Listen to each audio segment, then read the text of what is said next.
Time for some more viewer comments and questions. So yeah, if you leave your questions or comments under my videos, I do read them. I read most or all of them, depending on how much time I have. But usually I read them all. But then I answer some, the ones that I think are either original or poignant or for whatever other reason, I just read them.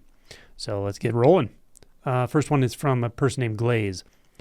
What do you suggest when one cannot attend retreats, caretaking a sick spouse, and there aren't any teachers offering one-on-one sessions? You can only do what you can do, right? You can wake up without attending retreats. This is on a video called The Biggest Barriers to Awakening, or The Biggest Barrier to Awakening. And I don't remember what I said in this video, but I probably mentioned retreats at some point. I probably said that sometimes this isn't the gist of the whole video, but I'm sure I said somewhere that sometimes when people say, oh, I've tried this, I've tried that, I've been doing the same thing for all these years and nothing's shifting or whatever, I just kind of say, well, why don't you look at what you aren't doing? Look at what you could do that you're not doing, right? Maybe it's going to retreat. Maybe it's working one-on-one with somebody. Like, get leverage on yourself. Try something different. Maybe you don't need to do those things. Maybe you need to meditate at home more, spend more time meditating, or meditate in a different way. Try a somatic practice, try some trauma work, get a trauma therapist.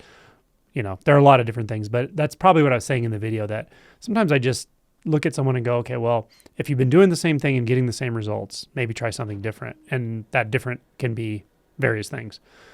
But specific to this person, if you cannot go to a retreat because you're taking care of someone at home, I do have 2 online retreats every year. You can do them online. You can do them at your own pace. I don't know if you remember, but for Patron Circle members on my channel, you can access all of my old retreat recordings. You can make your own retreats. You can structure them however you need to, however you want to, around your, caretaking duties or work duties or whatever, any kind of responsibilities anyone has. So you have resources that you can do at home for sure. And I try to make sure that's the case. As far as working one-on-one with somebody, there are people who work one-on-one with you for sure. There are many out there. You may have to do a little research, look around a little bit to find the one you like, the one you want to work with. But there are. And so that's my answer to that question. Next one is from Sun-Warmed Spheres. It's kind of a fun name. It says, a family member looked your book up on Kobo to purchase, but didn't see it. Is there a plan to release it there? Until I read this comment, I hadn't heard of Kobo. I did look it up after I read the comment. In the United States, 90% of all books, ND books, are sold through Amazon. So it's really the only platform you need to be on. And I don't spend a lot of extra time getting on all kinds of obscure platforms, and the time and details it takes to do all that would be just taking away from me making content and stuff. So I haven't really worried about it. But Kobo apparently is more common in foreign countries. I'll do more looking into this and see if it's reasonable, valuable, and so forth. But you can buy it through Amazon in many countries, like at least 12 or 13 countries. My book's available through Amazon. But I will look into Kobo. Can't promise I'll be on that platform, but it's something I will consider for sure. Thanks for your comment. This one is Katya, or Kasha maybe. Your video is timely and validating. I started writing intuitively after the November retreat and find it so helpful for staying with this, and also for shadow work. Yeah, this is from the video called Describing Your Spiritual Experience as Practice, where I talked about writing down your experience, trying to be as accurate as possible with what you're actually writing. Helps kind of clarify the lens through which you're seeing the world, perhaps, and the lens through which you're seeing yourself, which can help to shift that lens and so forth. So maybe it's not for everyone, but many people find it helpful. This one's from Swarananda. Had to listen to this 2 times and take notes. I think this would be very helpful. Thank you. I tend to get a little spun out by how many waves are intense and frequent. I am experiencing genuine insights, but do need more clarity. I'll give this a go. From the same video, actually. This one's from Social Dawn. What about if I don't care if I'm good or bad? Do I still have a shadow? It's from this video called Unlock Your Potential, Embrace Uncomfortable Spaces. That's actually a short. If you don't care if you're good or bad, so that may not even register for some people. You may not be walking around thinking I'm a good person or a bad person. But the real question is, what do you identify with, right? What do you identify with? Do you identify with effort? Do you identify with being attractive? Do you identify with being smart? Do you identify with being clever? Do you identify with being a mother? Do you identify with being a brother? Do you identify with being a lover? I don't know. Do you identify with being creative, a poet, a musician, whatever, right? A victim. There's so many, we can identify with so many things. So it's really a matter of what do you identify with. That's where you find the beliefs you have about yourself, because often beliefs we have about ourselves are hidden, like very obscured, right? They're not like, it's not as easy as like turning your attention inward and going, okay, what are all my beliefs about myself? And you just get this whole list printed out like ChatGPT would make or something. So yeah, it's that kind of a thing. Sometimes it takes a little inquiry. Do you still have a shadow? Well, I don't know, but probably. Yeah. I mean, there's always going to be a significant shadow cast as long as there's a self-structure. Beyond the self-structure, there can be shadowy spaces that tend to be much easier to clear out.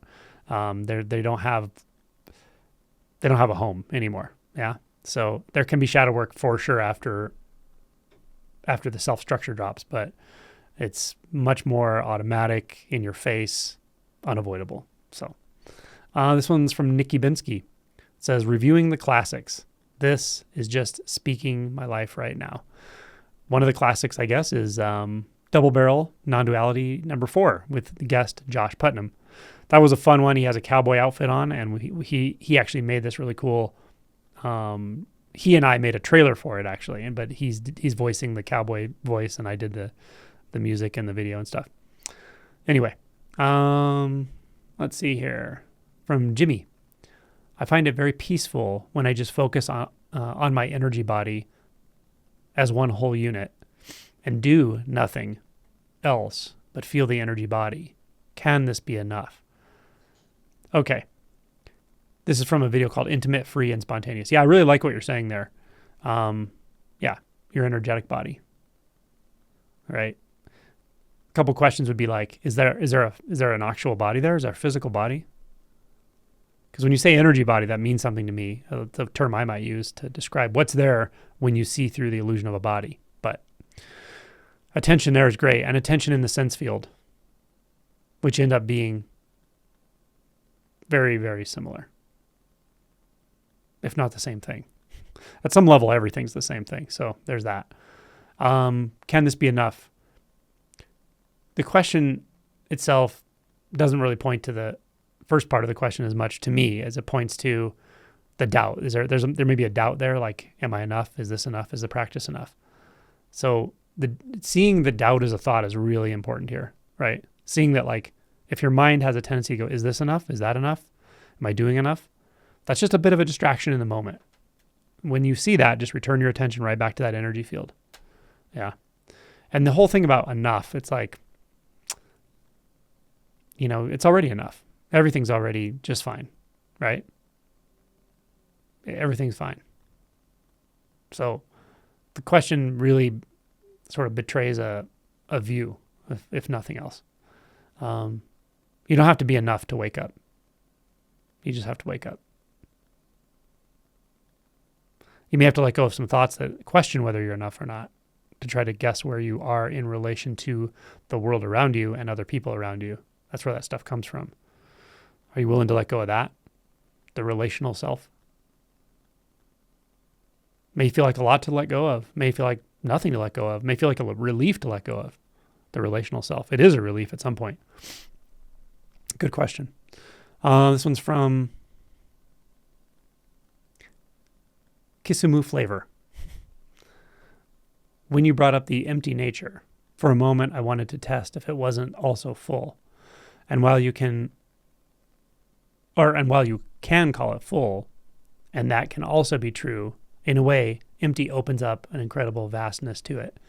Yeah, it's true, right? Emptiness, the term is really brilliant. When you get past the mental version is like an empty room or a black slate or something.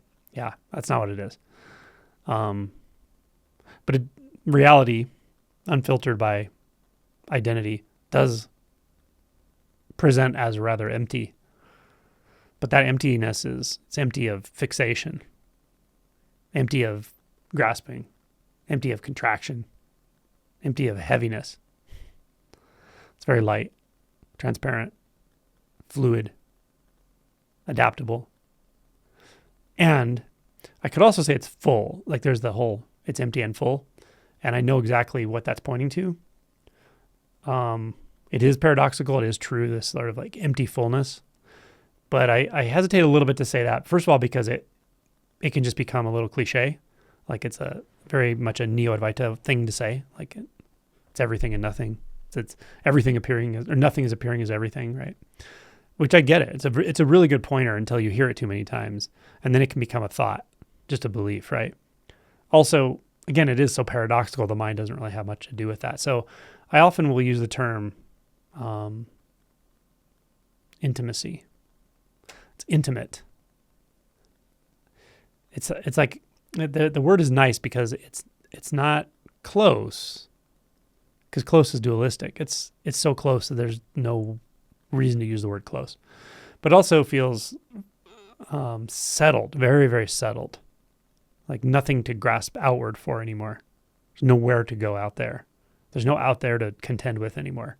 So it's very settled. It feels like home, but not in a place and not for a person and not in an identity, but it has that feeling of just home everywhere. And it's connected, let's say. It's not things connected out there in some invisible way, one to another, but the feeling of contact is just thorough, infinite. So there's that intimacy. That's not other than the emptiness. Now that may sound just as paradoxical as nothing and everything, but I like emptiness that is intimate. I can almost say embodied, but again, that could be problematic too, because there's no body, right? So, as you know by now, words are problematic when we talk about this stuff. But the words being used as a pointer can be helpful to drop you off of the whole word project, the whole conceptual shelf. You just go off the edge of that shelf. All right. This is from Wayne AD. So just this and time, just a thought. Yeah, of course. Isn't that great? This has been pointed to 1,000 times to me, but this time, however, it dug in deeper, right? Just this, meaning time is a thought. Past, time, I don't mean time as a conceptual idea. I mean time as the sense that you have a past, that there's a you moving through time that has to be contended with, that has to be maintained, that has to be protected, that has to find safety in the future. All of that is like anxiety producing, and it's all thought. Thoughts moving through, like almost as if clouds are just moving past this infinite space right now. If you grasp those clouds, you get entangled in those thoughts. Yeah, it's uncomfortable. You see it for what it is and you don't grasp. It's freedom. Beautiful, right? Thanks, Wayne. This one's from Stephen. My mind is still seeking and wants to know what awakening is. However, I noticed, first of all, my mind is seeking and wants to know what awakening is. That is not a problem. In and of itself, a mind producing a thought that says, I want to know what awakening is, from a liberated standpoint, that's hilarious. From an awake standpoint, that awakening can shift, like that whole perspective can shift around identity in 1 second. And that same thought that felt like it was binding you will make you laugh, literally, right? Because it's not about anything. It's not about anyone. It doesn't make any sense in a way. Yeah. The mind wants to know what awakening is. It's like the reflection in the mirror wanting to know what you are, the one that's looking into the mirror or something. It doesn't make sense, right? But importantly, it doesn't prevent awakening. It doesn't say anything about awakening, because that's about the imagined self, right? It's about the imagined one that only exists within thought. And awakening is to wake up from that whole paradigm, see what is vast beyond thought, always at rest. Okay, rest of the question says, however, I noticed that my modality of being has changed. There are thoughts, sensations, emotions, but they come into my experience. I like that. Before it felt like the emotions, feelings, and thoughts were me. Now it feels as if they just arise. That's awesome. Kind of just like what I said, right? And then you ask, what are my thoughts on that? Well, it doesn't matter what I think. Or does it? Does it? Right? How clear is the insight? Does it, if I were to tell you you're having the wrong experience, what's that going to do? Does it change the experience? Nope. Those sights are still going to appear and disappear, and the sounds are going to appear and disappear, and the thoughts, even the thought that says, I want to know what awakening is going to appear and disappear. Just like a thought that says, I'm awake, could appear and disappear. Doesn't matter, doesn't mean anything. Just like a thought that says, I'm not awake, can appear and disappear. Doesn't mean a damn thing. Do you need me to tell you that? Right? I'm not picking on you. I'm just pushing you to trusting your own insight. The insight sounds clear to me, right? You don't need my endorsement. Awesome. Nice. Okay. This one's from, I'll just say Shiva. It's the first part of the name. Though I am close to, it says, I thought I am close to awakening because one day I had this shift for a few seconds, but now listening to it feels like I am too far away from this. So much shame is there. Feels like I am not enough even for this. Everything is crumbling. Okay. Feeling like you're close to awakening and feeling like you're far from awakening. Well, first of all, they're not feelings, they're thoughts. And those thoughts, if you believe those thoughts, just kind of tell me how far you are away from that light switch, right? If you're like, I'm close to the light switch or I'm far from the light switch, you're still not with finger on the light switch. The little switch turns on your light. When your finger's on the switch, you don't say I'm close or far, right? Meaning when you've kind of finally exhausted your need to believe thoughts, far away, too far, close, not, planning how it's going to go. Like all of that is thought. You don't need any of that shit. You just don't need it, right? You're neither far nor close. Or actually, you don't even have the capacity in the way you think you do to know if you're far or close. It doesn't work like that. Because that part of you that thinks it has that capacity, it's not that it's far away from awakening, it's just a thought. It's not far or close to anything. It just has nothing to do with awakening, right? Got it? So, cool. And then you say so much shame is there. Now that's good, actually. When you see that your mind is binding up, you drop into emotion. And often shame is there, right? There's doubt, very related to shame. So it essentially says, I'm not enough for this. Well, in a way that's true, in a way that's false. The true part is, the you that you think you are in thoughts, it's not that it's not enough. It's not a moralistic thing. It doesn't have to earn it. It's just that it's a thought.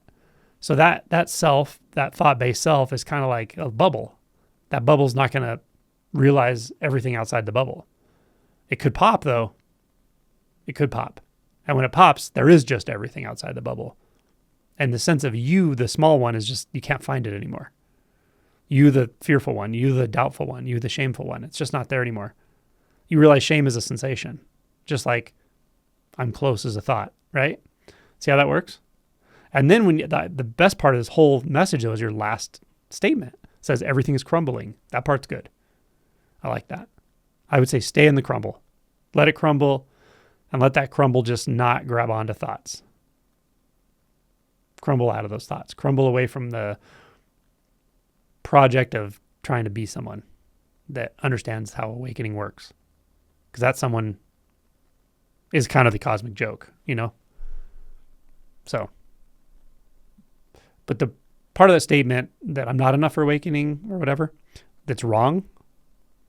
I told you the part that's right. The part that's right is, well, it's a thought. So of course it can't know what's outside of a thought. But the part about that's wrong is like your true nature, which isn't a self, right? Your true nature doesn't even have to be enough for this. It already is this. It already is all of this. Can you sense what I'm talking about? Can you not grasp the next thought? No matter how familiar it is, no matter how sorrowful it is. It may feel like shit, but you still grab it. Don't grab it. Don't grab it. Don't do it. Cool. Okay. This one's Mushi. This all resonates, but it feels like I've been going through years of steady decline into greater suffering. I guess this is just the process, but it feels like I'm more contracted and attached than I have ever been. This is from a video called How to Make Awakening Your Number One Priority. Yeah. The thing I'm feeling for you, perhaps, is shadow work. Just because of everything you're describing, it's kind of saying like, I'm suffering. I'm feeling a lot of suffering. I'm feeling a lot of heaviness. Like that's shadow, shadow work coming forward. If you can get to the direct insight that I've been talking about in the last few comments of realize everything is a thought and just stay there. Don't move from that. There's just mu. There's just this. There is no thought that defines anything, including you or this. That's different. But if you're really bound to that, my past and I've been declining and all that, like if that feels really heavy and coming forward for you, deal with it at the level of shadow work, Could be trauma work, could be circling, deep shadow process, like anything you can find that may be helpful. But ultimately at some point you'll let go of all those thoughts that have defined your life. You'll see that that's where the suffering really is. The suffering is in the thoughts and beliefs about how your life is going. Even if you think it's going well, like you don't apparently based on this, but I mean, like, even if you think your life is going great, in fact, that's even worse because you're not in touch with your suffering. If you're in touch with your suffering and you're still turning it into a narrative, at least you're in touch with the fuel to wake up. But if you build a layer over that's like, nope, everything's fine. I'm good. I'm not suffering. Well, that's harder because the impetus to dig in isn't quite there. But now you're in touch with the fuel. It's just got to light it on fire, So one of two things though, like, or both, some shadow work and some really deep inquiry. Like, can I really find the one these thoughts are about? And by thoughts, I mean the whole life story you're telling yourself and me. Like, really look at that. See the cost of it. I'm not saying you're not suffering. I'm not disagreeing with that. I know you're suffering. I know I suffered. I know what it looks like. I know the vibration of it. But I also know when it turns into a story too, and when it turns into a narrative that not that it stabilizes the suffering, it stabilizes the identity. And that makes it more challenging to address the suffering in a direct way that it requires. So you're not in a bad place, really, as far as realization is concerned. But just feel into those things I said and see if you can get under that. Either directly address it in the relative through shadow work and or get under it through inquiry into the nature of your identity and seeing if that whole story is actually pointing back to something you can find, something tangible, something real. Okay, this one's from Ren. It says, dealing with friends who are dismissive of your practice and believe you are wasting time and very smug about it. Are the friends smug about it or are you smug about it? I couldn't tell by reading that. A recent conversation with someone like this really exposed my equanimity, LOL. On top of being bothered, their doubt then becomes fuel for my own doubt. I haven't experienced an awakening yet. Yeah, this thing is interesting. This thing about wanting, I'm going to say wanting complicity, but it's like wanting people to understand you, especially about awakening and stuff. You can do what you want. I try not to give too much practical advice here, but I've said it many times, like, usually that doesn't work. And usually it just results in your own frustration, doubt. But you're also kind of insisting that they buy into what you're going through and they don't want to. They're telling you they don't want to. So my answer to this usually is just understand, like, what you're talking about doesn't make any sense to them. It doesn't make sense to them. Why should it? Until their identity starts coming apart. They don't want to hear what you have to say about this. It's not a personal insult to you. It's just they don't get it, and they may not want to hear it. The best thing you can do is continue to wake up. Don't talk about it to people who don't understand at all. And if you do, don't expect them to either buy in or comfort you or whatever you think you're going to get out of that, because it's not going to happen. And the more you wake up, the more likely, although you can't control it and it's not up to you, the more likely your own resonance will bring people into that kind of inquiry process, like naturally. But you can't do it for your own reasons. It won't work that way. You'll frustrate yourself every time. So I get it, but you can't, the most important point is you can go on just fine without having to convince your friends that what you're interested in as far as spirituality, awakening, inquiry is important to you. You don't have to tell them that. They don't need to know that. Share what you can share with them that's what you have in common or the time you like to spend with them.